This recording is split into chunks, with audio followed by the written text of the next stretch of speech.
Jail থেকে পালানোর জন্য এবার মিথ্যে মানসিক রোগী সাজার অভিনয় করলো নীলু। হ্যাঁ বন্ধুরা, ভিডিওতে লাইক দিয়ে দেখতে থাকুন। নীলাঞ্জনা যখন কোনোভাবেই জেল থেকে ছাড়া পাওয়ার কোনো রকম কোনো পথ খুঁজে না পায়, ঠিক সেই সময় নীলাঞ্জনা বলতে থাকে যে না, এরকম করে জেলে পচে মরার মেয়ে তন্ত তার যাই হোক না কেন নীলাঞ্জনা নয়।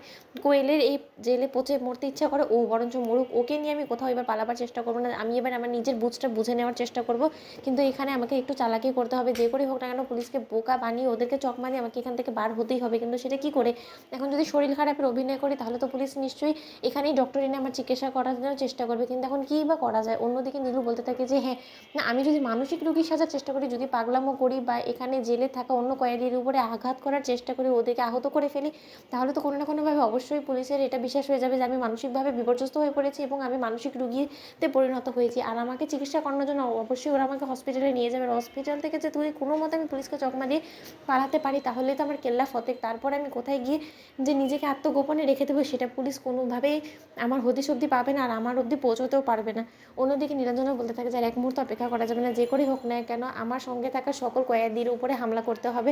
অন্যদিকে নীলাঞ্জনাকে যখন জেলে খাবার দেওয়া হয়, ঠিক সেই সময় খাবারের সেই জলের গ্লাসটাকে নিয়ে অন্য এক কয়েদির উপরে মেরে বসে। অন্যদিকে নীলাঞ্জনা যখন কোয়েলের উপরে আক্রমণ করে কোয়েলের গলা টিপে ধরে, ঠিক সেই সময় জেলের মহিলা কনস্টেবল উত্তেজিত নীলাঞ্জনাকে আটকানোর চেষ্টা করতে থাকে এবং সেই সময় সেই কনস্টেবল কেউ যখন নীলাঞ্জনার হাতে আহত হতে হয়, ঠিক সেই সময় পুলিশরা বলতে থাকে যে না, ওনাকে আর ও জেলে রেখে আর বিপদ বাড়ানো যাবে না। যে করে হোক না কেন ওনাকে যত শীঘ্রই সম্ভব হসপিটালাইজ করতে হবে, হসপিটালাইজ করে ওনার মানসিক চিকিৎসা করানোর ব্যবস্থা করতে হবে।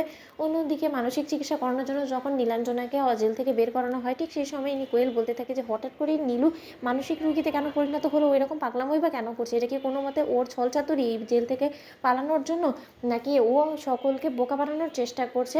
আমাকে এখানে রেখে দিয়ে ওর নিজের বুঝটা বুঝে নেওয়ার চেষ্টা করেছে। এবার আমি বেশ বুঝতে পেরেছি। কিন্তু নীলাঞ্জনা, তুমি যতই প্ল্যানিং প্লটিং করো না কেন, আমি এই জেলে পচে মরবো আর তুমি ওখানে দিব্যি পুলিশকে চকমা দিয়ে পালিয়ে যাওয়ার ব্যবস্থা করবে, সেটা কোনো মতে আমি হতে দিব না। অন্যদিকে নীলাঞ্জনাকে হসপিটালাইজ করা মাত্র পুলিশ অফিসার বলে থাকে যে নীলাঞ্জনা কিন্তু যথেষ্ট পরিমাণে সাতির পাবলিক, তাই ওকে 24 ঘন্টা নজরে রাখতে হবে। কোনো মতে যাতে আমাদের চোখকে ফাঁকি দিয়ে এখান থেকে না পালাতে পারে, সেই ব্যবস্থাটা তোমাদেরকে করতে হবে। তোমরা ওকে নজরে রেখো, কোনো মতেই যাতে তোমাদের নজর থেকে ও না বেরোতে পারে।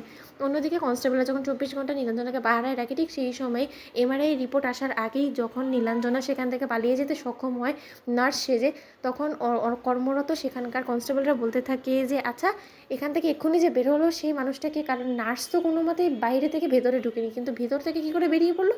অন্যদিকে কনস্টেবলরা যখন অবশেষে সেই কেবিনে ঢুকে ঢুকে দেখতে থাকে যে পেশেন্ট নিজের জায়গায় নেই, ঠিক সেই সময় কনস্টেবলরা চিৎকার চেঁচামেচি করে গোটা হসপিটালকে মাথায় করে ফেলার বলতে থাকে যে নীলাঞ্জনা পালিয়েছে, ধরো ওকে। তো বন্ধুদের ভিডিওটি ভালো লাগলে লাইক, কমেন্ট, শেয়ার করে সাবস্ক্রাইব করতে ভুলো না।